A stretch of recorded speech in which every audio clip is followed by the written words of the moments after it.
Hello to those listening. This is an orator here with the freest of speech. And this time, I would like to talk about the problems within the black community. Now, before I begin, let me say this. I do not see the black community as a black community. As far as I'm concerned, we're all Americans and we're part of the American community. But because people like to identify themselves that way and identify these individual people like this, so I'll just speak on those terms. So, to begin, I need to start by saying that the criteria for being a black man and the criteria for being a black woman are different. The criteria for being a black woman is to be a woman, having two X chromosomes, and to have lots of melanin in your skin. That's pretty much it. But the criteria for being a black man is different. You first have to meet the criteria of being a man. Then, once you've met the criteria for being a man, to meet the criteria of being a black man, it's not about your melanin content. It's actually about you accepting, believing, and repeating the collectivist mindset that is prevalent within this specific group of people. And what I mean by that is, as a black person myself, and being a man, I do not ascribe to this black community thing, as I said before. So when speaking to others, they refer to me as being a white man or hating black people, only because I do not ascribe to the blatant victimology that they download into people. Now, with that being said, this is pretty much the basis for the black community's problem. You're raising your children with the idea that they're victims, period. And the thing about raising someone believing that they're a victim is the fact that they can never get out of it. Because if you all only know how to be a victim, then you don't know how not to be one. And when you have it enforced by everyone around you, because we as individual people seem to segregate ourselves, it's a really hard thing to get around and break. And the part that makes this so insidious is the fact that people wrap this up in black pride. I've had discussions with many people who are black, and they all say that I was raised with black pride and I have pride in being black. And as I talk to them, the only thing that can come out their mouth is we're victims of this and victims of that. And it's like, well, wait a minute. Where's all this pride you're talking about? You told me you were raised with pride. And then so I say, why are you always talking about victimness? Why does it have to be some negative thing against you? And the only answer they give me is because the white man. So I asked the question anybody would ask: who is this white man, and how can we make him go away? Well, then it's just the system itself. So then I just give the example I've always given of systems, governments are nothing more than hammers. With a hammer, you can create, you can destroy, you can defend a life, and you can even take one. It is all about the person who wields the hammer, what that hammer will do. The hammer has no will of its own. And government is full of people, right? Which they agree to. So I say, then it's not government that's a problem, it's the people in the government that's a problem. So if we get rid of them, the problem is then solved. To which then I'm called a white man and blah blah blah, and I hate myself and all that other fun stuff. So this is just to lay the groundwork of the problem. So if you grow up in this environment, then you start going to adolescence. Then you get into your adolescence, And then you get to be around other children, again, because we naturally segregate ourselves, that look like you, who in turn are being taught the same thing you're being taught. So you, again, you begin to enforce, again, the children begin to enforce this behavior in each other because they're just repeating what they've been told. And then the other person says, I heard that too. They repeat what's told. And the thing is, if you have a person who is not that way, they don't, they were never taught to be a victim. They never listen to the fact that they're a victim. This individual is ostracized by the group, and they stay ostracized until they decide to go alone to get along. Now we get into the teen years, hormones raging, and instincts starting to take over. We carry this into that area. We carry this into those years, and within those years, what you have here is the female drive to be, just say, popular. And then you have the male drive to also want to be popular. But the intersexual competitions of the two genders are handled very differently. See, when guys are in sexual competition with each other, they prove their prowess by showing that they are superior to their contemporary. See, if I'm the captain of the team, I'm the best player of the team. If I'm the smartest person in the school, then I can show that by demonstrating that I am the smartest person in the school. These are how ways in which men compete with each other. Women, on the other hand, compete with each other in the form of beauty and climbing the social ladder to gain status. So, when these communities, again, we segregate ourselves, you see all the girls running for the popular boys. And what makes the boys popular? Having rank over the other guys. You have those pretty boys in there who also gain rank because they're prettier than the other guys, and girls swoon towards them, which gives him rank amongst his peers or the captain of a team. And because children and teenagers are known for not having very good foresight, what happens is these girls flock to these guys because at that specific point in time, they're not looking to 20, 30 years in the future. They're looking about being number one right then and there. See, but those individual people who are the rare ones who look into the future, those are the ones who have their heads in the books. Those are the guys and the girls. Well, mostly just guys, because even if you're a bookworm and you're a female, there's a guy that's going to come try. But for most of the guys, because again, being a man means that you're supposed to make the first move, these guys aren't really making those first moves. They'll try maybe once or twice to a girl who they're comfortable with and they spend a lot of time around for whatever reason they're doing it. But a lot of times those guys get shot down and they just say, you know what, I'm just gonna focus in this, and they pull their energy into there. Now what's happening in the black community where the problem generates from is there was a time back in the 50s and the 40s where if you got pregnant as a teenager, your family would literally ship you off somewhere just to save face in the community. But those times are gone now.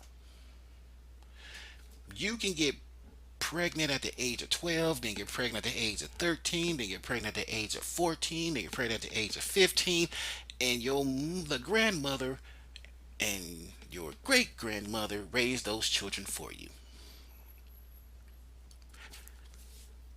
That becomes a massive problem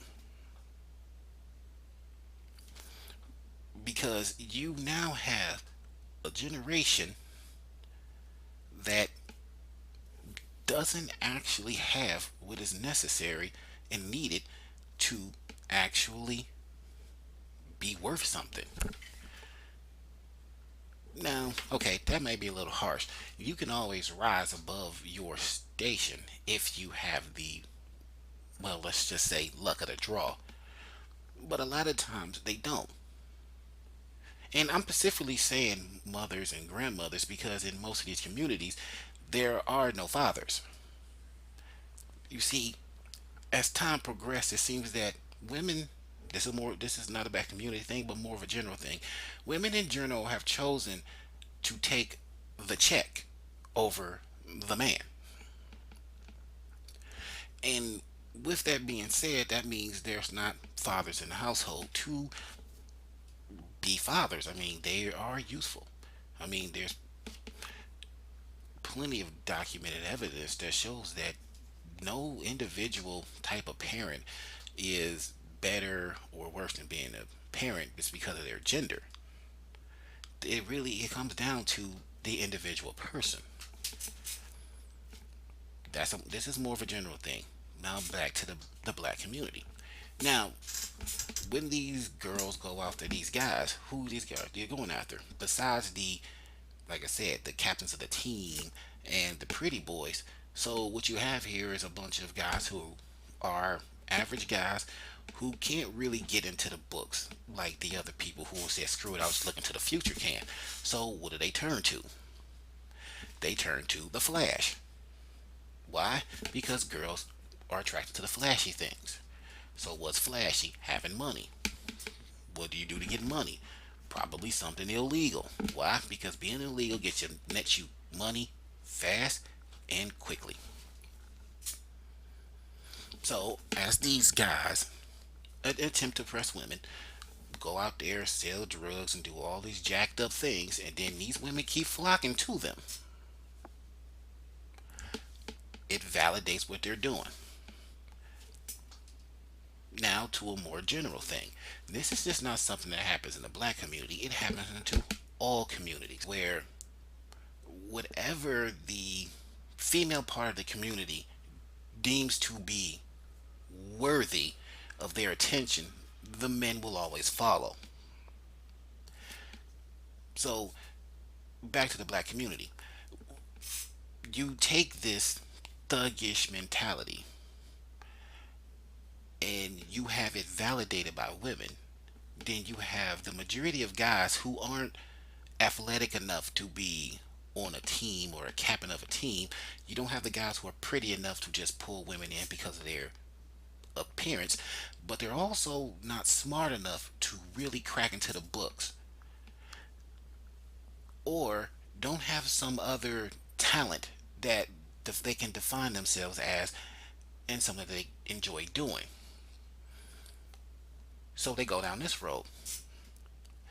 And then these guys either impregnate these girls or a lot of times they just use them when they're tired of them, then they go to the next one. Now,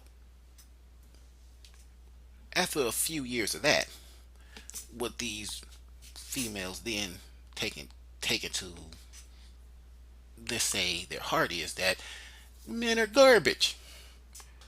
Not that they pick bad men and they should do better, but no, men as a whole are garbage. So then they take that and then they again move forward. And because they take the men are garbage mentality with them, along with the you're always a victim because you're black thing, and the fact that some of their baby's daddies are probably in jail, and then they download that down to another generation.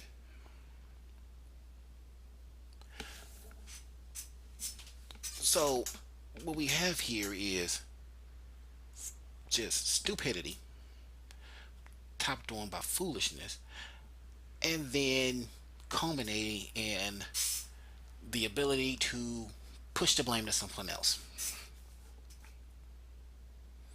Now, these are not everybody's. There are differences in people and differences in how people want to do things. But what you have here is a taste of what people have to deal with when you talk about people in the black community. You see, they don't see their problems as problems because they're the victims. It makes no difference if they are the direct cause to whatever has happened to them. They're still the victim. They have the ability to push it onto someone else. It's which you can see with a lot of black women who always talk about niggas ain't shit. But it's not it's not the men's fault. It's your fault for picking them. And then you see black men, what they're doing is they're doing it to get women. So following that biological urge isn't a negative, but you're still a victim because you already started from the premise of you're a victim. So push it off on someone else, not your bad attitude, not you dropping out of school, not you choosing to sell drugs is the problem. It's someone else's fault because you already have that narrative implanted in you from a young age. Now, with all of these individual things and just showing how some of these things can impact person's life and existence over time, then you go further into the future where you start hitting around that age of 30 for black women, where now their sexual market value has dropped because they're getting older. They have to work harder to keep their appearance going. And then what happens is they turn around and they see those guys who are now successful. You know, the guys who stuck their head in the book and just said, I'm going to look into the future. Now they're successful. The guys who they picked who weren't about nothing still aren't about nothing. And then these guys who become successful a lot of the times will pick a woman of a different race. Not because they hate black women, but because through their formative years, the people who look like them, the same woman who will be pissed off that he was there and will sit there and say, you're not a real black man, were the same women who were rejecting him. And then these other types of women gave him a chance. This pretty much part right here goes right back to what I was talking about at the beginning about being a black man. And these criteria are just ridiculous if you look at it from the outside. But if you are the person in the middle of the situation without that perception or perspective, all you see is, hey, he must not like, he can't not like black women. He cannot not like it. Again, pushing the blame off on someone else. Now, for a more general statement, this is not something that's unique to the black community. It's actually something that you see all over the place. You can see this effect all around the world. Because as anybody would know, children can be cruel. So the guy who becomes famous later on in life, they're being rejected again and again and again. So they just pick someone who, again, doesn't look like them. Going to the fact of the matter is that people normally spend their time around people who look like them because we naturally segregate ourselves. They end up picking somebody who's different because the person who's different gives them a chance that the people who look like them didn't. And then the women get pissed off about it because it's like, God damn it, there's only about a handful of good people who look like me. Which we already know is garbage. It's the fact that they pick bad guys and don't want to take the responsibility for it. So that's that. But we getting back to the black community.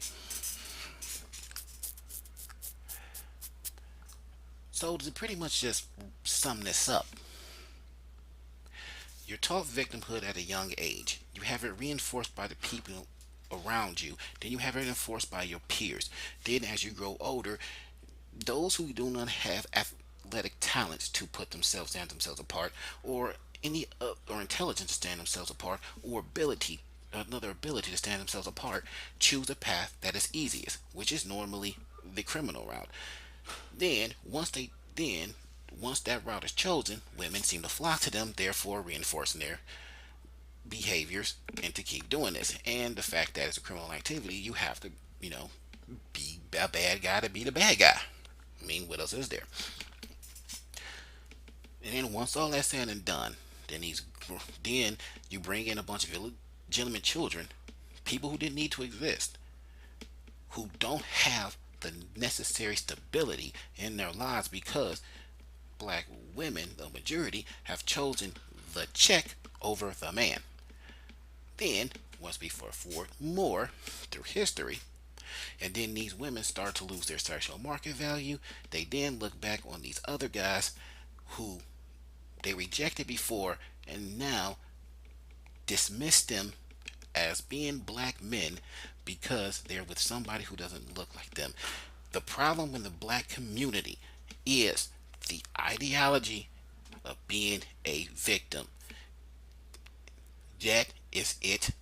Period. Full stop. If you eliminate this aspect that black people are always victims and black people have to abide by these rules that are set up because we're supposed to be victims, problems will just fade away. Now, you're not going to get rid of things like crime or a bunch of illegitimate children and stuff of that nature because, again, these are things that are general and happen everywhere. But you can get rid of a lot of stupidity. You won't see people protesting something bad happening and then burning down shit in their neighborhood. You won't see people rioting and destroying the stores that they use on a regular basis. They probably will riot, but they'll just riot somewhere else, away from the things that benefit them. And that's all I have to say about that. This was an orator with the freest of speech. Thanks for listening.